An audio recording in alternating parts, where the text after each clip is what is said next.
Hello friends, welcome to ஆரோக்கிய சமையல். இன்னைக்கு நம்ம ஒரு ஸ்வீட் ரெசிபி தான் பண்ண போறோம். வாங்க எப்படி செய்யலாம்னு பார்க்கலாம். ஸ்டவ் ஆன் பண்ணிட்டு ஒரு பேன் வச்சுக்கலாம். இதுல ஒரு கப் அளவுக்கு நல்ல சிகப்பு அவல் எடுத்திருக்கேன். இதை நம்ம இதுல போட்டுக்கலாம். நம்ம பேன் நல்ல மீடியமான ஹீட்ல வச்சுட்டு நம்ம இதை ஃப்ரை பண்ணிக்கலாம். இந்த அவல் கூடவே ஒரு 3 ஸ்பூன் அளவுக்கு தேங்காய் துருவி வச்சிருக்கேன். அதையும் நம்ம போட்டுக்கலாம். நல்ல மீடியமான ஃப்ளேம்ல வச்சுட்டு இதை ரெண்டையுமே நல்லா வறுத்து எடுத்துடலாம். இந்த அவலும் நல்லா வறுபடணும். இந்த தேங்காயில உள்ள ஈரமும் போகணும். அது வரைக்கும் நம்ம நல்லா ஃப்ரை பண்ணி எடுத்துக்கலாம். கைவிடாம நல்லா மிக்ஸ் பண்ணிக்கிட்டே இருக்கலாம். அப்பதான் அவல் எல்லா பக்கமும் நல்லா வறுபட்டு வரும். நம்ம ஃப்ரெஷ்ஷான தேங்காய் சேர்க்கும் போது நம்ம அவல் கூட சேர்த்து இந்த மாதிரி வறுத்து எடுத்துக்கலாம். கடையில அந்த பேக்கெட்ல எல்லாம் கிடைக்கிற தேங்காவா இருந்துச்சுன்னா நம்ம இதுல போட்டு வறுக்காண்டா அப்படியே சேர்த்துக்கலாம். தேங்காய் சேர்க்கும் போது டேஸ்ட் நமக்கு ரொம்ப நல்லா இருக்கும். இந்த ஸ்வீட்ல தேங்காவும் அவளும் நல்லா வறுபட்டுடுச்சு. இது நல்லா வறுக்கும் போது நமக்கு நல்ல வாசனையும் வரும். ஒரு 2 இல்ல ஒரு 3 நிமிஷம் இது நல்லா வறுத்தா போதும். இதை நீங்க வறுத்துட்டு இந்த மாதிரி அவளை எடுத்து கையில எப்படி ப்ரெஸ் பண்ணி பாத்தீங்கன்னா நல்லா கிறிஸ்பியா இருக்கணும். அந்த அளவுக்கு நம்ம வறுத்து எடுத்துக்கணும். இப்ப நம்ம ஸ்டவ் ஆஃப் பண்ணிட்டு இதை எடுத்து ஆற வச்சிடலாம். நம்ம வறுத்து வச்சிருந்த தேங்காவும் அவளும் நல்லா ஆறிடுச்சு. இது ஆறின பிறகு நம்ம ஒரு மிக்சி ஜார்ல எடுத்து போட்டுக்கலாம். இதை இப்ப நம்ம பவுடர் பண்ணிட்டு வந்துடலாம். இதை நான் மிக்சியில நல்லா அரைச்சிட்டு வந்துட்டேன். இது பாத்தீங்கன்னா நான் நல்லா நைஸா அரைக்கல, கொஞ்சம் இந்த மாதிரி கொர கொரன்னு தான் அரைச்சிருக்கேன். இப்படி அரைச்சிக்கும் போது நமக்கு நல்லா இருக்கும். அதனால இந்த மாதிரி அரைச்சி எடுத்திருக்கேன். ஸ்டவ் ஆன் பண்ணிட்டு ஒரு கடாய் வச்சுக்கலாம். இதுல 3/4 கப் அளவுக்கு நாட்டு சக்கரை எடுத்திருக்கேன். இதை நம்ம இது கூட போட்டுக்கலாம். நீங்க நாட்டு சக்கரைக்கு பதிலாக வெல்லம் கூட சேர்த்துக்கலாம். இது கூடவே ஒரு 3 ஸ்பூன் அளவுக்கு சக்கரை எடுத்திருக்கேன். இதையும் நம்ம இது கூட போட்டுக்கலாம். உங்களுக்கு சக்கரை வேண்டாம்னா ஃபுல்லாவே நாட்டு சக்கரையோ இல்ல வெல்லமோ சேர்த்துக்கங்க. இந்த மாதிரி ரெண்டும் சேர்க்கும் போது டேஸ்ட் ரொம்ப நல்லா இருக்கும். இந்த ரெண்டும் சேர்த்த பிறகு ஒரு 3/4 கப் அளவுக்கு தண்ணி சேர்த்துக்கலாம்.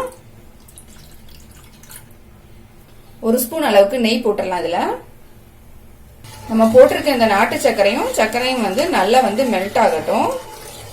ரெண்டுமே கரைஞ்சி நல்லா வாசனை வர ஆரம்பிச்சிடுச்சு. நான் வாசனைக்கு வேண்டி 2 ஏலக்காய் எடுத்து வச்சிருக்கேன். இதை நம்ம இது கூட போட்டுக்கலாம். கொஞ்சமா முந்திரி பொடியா கட் பண்ணி வச்சிருக்கேன். அதையும் நம்ம இது கூட போட்டுக்கலாம். இது இன்னும் கொஞ்சம் கூட நல்லா கொதிச்சு வரட்டும்.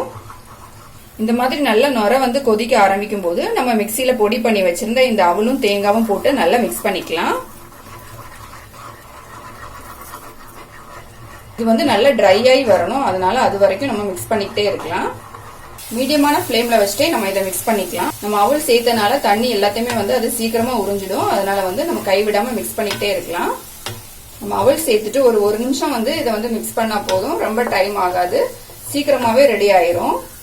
இப்போ பாத்தீங்கன்னா எல்லாமே நல்லா ஒன்னா மிக்ஸ் ஆயிடுச்சு. கொஞ்சம் கூட தண்ணியே இல்லை பாருங்க. இப்ப இதை நம்ம கொஞ்ச நேரம் ஆற வச்சுட்டு அப்புறமா நம்ம லட்டு மாதிரி பிடிச்சு எடுத்துக்கலாம். இப்ப நம்ம ஸ்டவ் ஆஃப் பண்ணிடலாம். இப்ப பாத்தீங்கன்னா ஆறிடுச்சு. இது நமக்கு கை பொறுக்கிற அளவுக்கு சூடு இருந்தா போதும். ரொம்ப ஆறாண்டாம். ஏன்னா நம்ம சர்க்கரை எல்லாம் சேர்த்திருக்கிறதுனால சீக்கிரமா இறுகிடும்.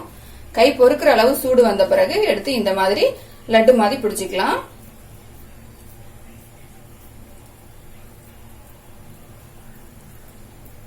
பாருங்க, இந்த மாதிரி ரவுண்ட் ஷேப்ல நம்ம ரெடி பண்ணிக்கலாம். இது லைட் சூடா இருக்கும் போதே நம்ம ரெடி பண்ணிக்கலாம். இது ஆறும் போது இன்னும் கூட கொஞ்சம் இறுகி வரும். அப்போ நமக்கு சாப்பிடறதுக்கு ரொம்ப டேஸ்டா இருக்கும். நம்ம இதே மாதிரி எல்லாத்தையும் ரெடி பண்ணிடலாம்.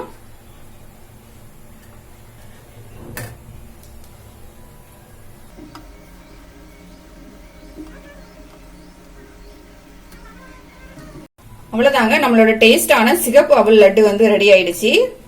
1 கப் சிகப்பு அவல் வச்சு எப்படி ஒரு ஹெல்த்தியான லட்டு செய்யலாம் அப்படிங்கறத பார்த்தோம். இதை கண்டிப்பா ட்ரை பண்ணி பாருங்க. ரொம்ப டேஸ்டா இருக்கும், ரொம்ப ஹெல்த்தியாவும் இருக்கும். இந்த வீடியோ உங்களுக்கு பிடிச்சிருந்தா லைக் பண்ணுங்க, ஷேர் பண்ணுங்க. மறக்காம என்னோட சேனலை சப்ஸ்கிரைப் பண்ணுங்க.